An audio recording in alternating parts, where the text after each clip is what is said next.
Alors, je voudrais, avant de commencer ma première intervention, avoir une pensée d'abord pour mon ami Jean Gavrilenko qui n'a pas pu être là aujourd'hui. Et puis je voudrais aussi dire à tous ceux qui ont connu Danielle Carence qu'elle nous manque tous et je suis heureux de pouvoir le dire à la tribune. Alors j'ai aussi le privilège, comme ça a été dit, de pouvoir parler 2 fois plus longtemps que les autres. Alors les mauvais esprits diront que moi qui suis opposé au privilège, j'accepte bien celui-là, c'est bien volontiers. Et effectivement, je vais essayer de replacer un petit peu l'ensemble de l'histoire du corps expéditionnaire dans son déroulé chronologique pour ma première intervention, avant d'évoquer un peu plus précisément les sources du contrôle postal, c'est-à-dire de la censure, et brosser à travers elle le portrait de 3 dirigeants, 3 meneurs de la révolte de l'été 1917. Alors, si peu se rappellent de son auteur, nombreux sont ceux qui connaissent la réponse du duc de La Rochefoucauld-Liancourt, grand maître de la garde-robe du roi, à la question de Louis XVI. Mais c'est une révolte. Non, sire, c'est une révolution.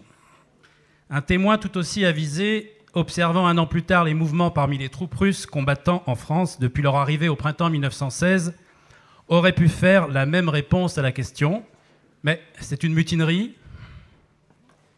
Le 1er mai 1917, selon le calendrier alors en vigueur en Russie, le général Palitsine, commandant du corps expéditionnaire, malmené par ses hommes défilant derrière des dizaines de drapeaux et de banderoles rouges, frappés de mots d'ordre réclamant en français et en russe, vous en avez quelques exemples dans la salle, la paix, la liberté et une Russie socialiste et démocratique, ne comprit pas, quant à lui, la manifestation à laquelle il avait assisté et dont il venait d'être la cible.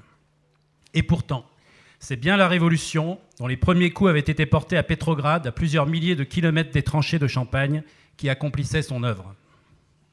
Je voudrais donc ici rappeler les grandes phases de l'histoire de ces 20 000 soldats envoyés par le tsar Nicolas II en France, en échange de la livraison de matériel militaire, et essayer d'en souligner les lignes de force.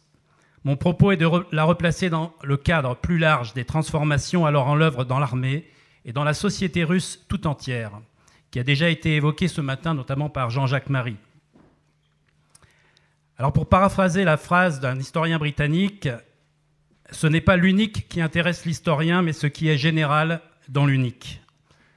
Et c'est un petit peu ce qui a guidé mes pas depuis que je travaille sur ce sujet. Bien avant lui, Léon Trotsky, dans l'histoire de la Révolution russe, avait consacré plusieurs pages à ces 2 brigades et à la mutinerie survenue au camp de la Courtine à l'été 1917.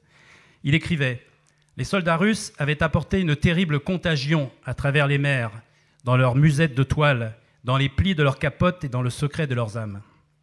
Par là est remarquable ce dramatique épisode de la Courtine, qui représente en quelque sorte une expérience idéale, consciemment réalisée, presque sous la cloche d'une machine pneumatique, pour l'étude des processus intérieurs préparés dans l'armée par tout le passé du pays. Mikhaïl Rodzianko, président de la Douma entre 1911 et la chute de l'autocratie, et lui peu suspect de sympathie envers les révolutionnaires, dut admettre plus tard, je le cite, que les éléments de désagrégation de l'armée russe existaient bien avant la Révolution. Mais par quels canaux cette contagion, pour reprendre le vocabulaire de l'époque, s'est-elle étendue et a-t-elle innervé l'ensemble du corps expéditionnaire ? Comment une troupe d'élite, dont les hommes et les officiers avaient été sélectionnés avec un soin tout particulier et dont les autorités entendaient faire un véritable symbole de l'alliance franco-russe, s'est-elle décomposée ? Comment la Révolution a-t-elle substitué son propre rythme à celui des combats, ses propres organes, les soviets, aux structures existantes ? Comment, en somme, s'est-elle frayé un chemin jusque dans les tranchées de Champagne, loin de l'agitation politique qui régnait alors en Russie, hors de portée, en quelque sorte, de la propagande bolchevique. Alors nous l'avons rappelé ce matin, le 16 septembre, à 10h, les premiers obus tirés par les unités russes obéissant aux ordres du gouvernement provisoire de Kerensky tombaient sur le camp militaire de la Courtine, où 10 000 autres soldats russes, qui s'étaient mutinés, se trouvaient retranchés depuis le mois de juin. Appuyé par plusieurs milliers de soldats français, cet assaut mené 3 jours durant, à coups de canon et de mitrailleuses, allait briser la plus longue et la plus profonde mutinerie survenue sur le front occidental au cours de la Première Guerre mondiale. Dans ce conflit, la Russie, en 1914, était alliée à la France, ça a été rappelé également ce matin, et à la Grande-Bretagne, ses principaux créanciers, mais en situation de subordonnés.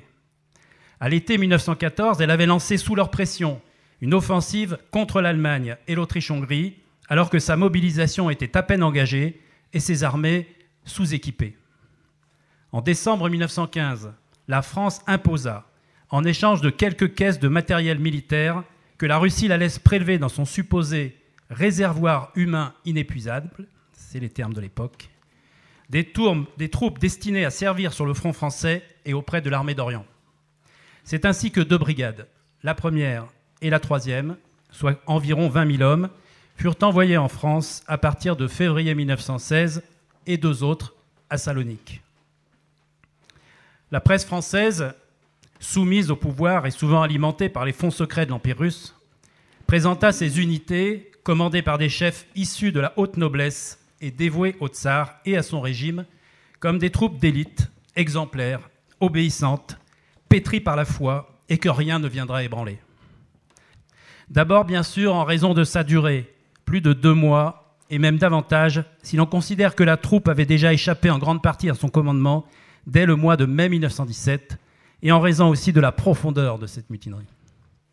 Mais celle-ci est surtout, au-delà de la question spécifique du rapatriement, un formidable révélateur des contradictions qui traversaient l'armée et toute la société russe. Elle met également de façon singulière l'impasse dans laquelle le gouvernement provisoire et Kerensky engagèrent la Russie et maintenaient la Russie dans la guerre. L'histoire de la révolte du corps expéditionnaire est enfin un moyen de mieux comprendre le rôle joué par les autorités françaises dans l'affrontement entre celle-ci et la contre-révolution à partir de l'automne 1917. Comme l'écrira ultérieurement Trotsky, cette politique préfigurait l'intervention de l'impérialisme français dans la guerre civile en Russie. Alors, je voudrais dire rapidement, cette révolte comme prisme de la Révolution, c'est d'abord, ça a été dit rapidement tout à l'heure, le rejet du corps des officiers et de la discipline de l'armée tsariste. Cette opposition, elle est apparue bien vite irréconciliable à l'ensemble des soldats, et le gouvernement provisoire n'ayant pas d'autres officiers à proposer à la place, il n'avait que comme seule politique de demander aux soldats d'obéir à ces mêmes officiers qui les avaient fouettés quelques mois plus tôt et qui les traitaient avec le plus grand mépris et parfois la plus grande violence. Donc, pour les soldats, il n'y avait plus de retour en arrière possible. Il n'était pas possible de continuer à obéir à ces hommes-là. Deuxième aspect, le rôle particulier que jouèrent dans cette révolte les éléments ouvriers de la première brigade, puisqu'on en connaît l'origine, le recrutement, etc., essentiellement autour de Moscou. On peut dire qu'elle a joué un rôle d'initiateur, de moteur, et que se sont affirmés un certain nombre de soldats qui avaient, d'abord de par leur âge, puisque bien des soldats du corps expéditionnaire avaient plus de 30 ans, avaient connu, j'allais dire en adulte, si ce n'est participé eux-mêmes à la révolution de 1905 et un certain nombre, éventuellement, à la remontée du mouvement ouvrier à partir de 1912. Ils avaient gardé ça en eux-mêmes. Et là, je voudrais citer un adversaire de la révolution bolchevique, qui était un sous-officier délégué alors, au deuxième congrès, mais il s'agit du deuxième congrès des troupes russes en France, même qui a été cité tout à l'heure au Cournot, c'est-à-dire c'est l'assemblée des délégués de la première, de l'ensemble des troupes russes en France, à cette petite différence qu'au deuxième congrès, donc, qui s'est déroulé au Cournot en octobre, les délégués de la première brigade n'étaient pas présents. Donc c'est en réalité le congrès des troupes loyalistes qui s'est tenu. Et revenant donc sur cette composition sociale, donc il s'agit du lieutenant Ginoria qui s'exprime, je le cite, « Peu après la chute de l'Ancien Régime, les mots d'ordre contre la guerre et pour le désarmement immédiat restèrent très précis, surtout dans les parties des troupes qui, par leurs traits spéciaux de classe et de psychologie, représentaient un terrain plus favorable à l'acceptation et au développement des idées extrémistes, c'est-à-dire dans le 1er régiment de la première brigade, une habitude plus grande de l'action politique de masse, à favoriser l'organisation dans ce régiment d'un noyau compact qui servait à imposer ses idées aux autres parties de la première brigade. Au-delà du mépris de ce sous-officier, on comprend malgré tout que ces soldats furent des vecteurs puissants de la Révolution. Il n'explique pas, en revanche, comment ce noyau serait parvenu, si je reprends ces termes, à imposer ses vues, car lui-même ne peut admettre que les soldats avaient commencé à réfléchir et à trancher par eux-mêmes. Et n'est-ce pas là, d'ailleurs, la définition la plus simple que l'on peut donner d'une révolution? Un formidable éveil des consciences, comme en témoigne leur correspondance sur laquelle je vais m'attarder un petit peu maintenant.